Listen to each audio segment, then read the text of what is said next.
They don't like me now. Good. So this is a 72-year-old gentleman with a non-healing wound and severe claudication, previous FemPop bypass.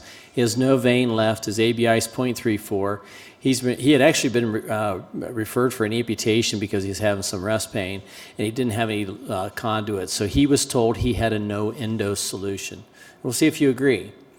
So you can see he's got, the first picture is the angio. You can see the SFA is occluded at the ostium.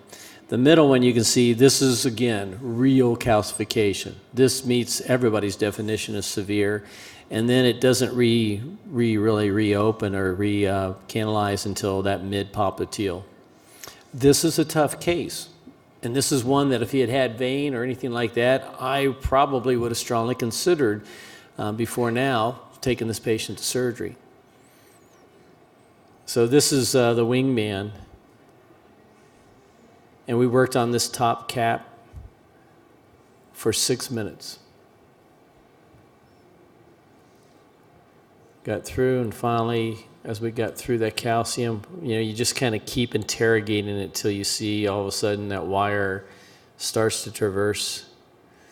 And then we were able to actually loop that and come back and then use the wingman at the very distal part of that calcium to get all the way through. We used high pressure balloons throughout that thing. Now, who'd have thought, right, with that calcification? That's a pretty darn good look. Guess what kind of stent we used? That was a Supera. Okay, so we did what John said. We ballooned the crap out of it with high pressure balloons, used a semi-non-crushable stent, and it was one of the few times I was able to land that right at the ostium. It looks like you put a PTX according to the labeling at the very right in the proximal, right? Yeah. So we use a mixture of Supera down the main vessel, and then that Zilver PTX at the ostium. So this is another case, 60-year-old male, totally occluded in-stent restenosis. This is similar to what John showed you. This is somebody else's case that the company supplied for me. He had about 275 millimeters of in-stent restenosis from nitinol bare metal stents. They had contralateral crossing. Then they used a Wingman 35 and a Terumo glide wire. They crossed it in less than 3 minutes. And you can see they had a very nice result.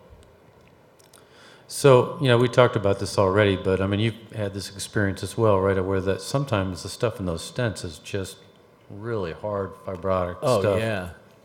I mean, that's the problem, is that when it gets that hard and fibrotic, half the battle's getting across it. The next half is debulking it with something so you can get expansion. But, I find some of those are really hard to cross.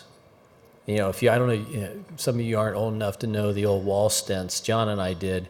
When you put those in SFAs, they created concrete. Oh, yeah. They were tough.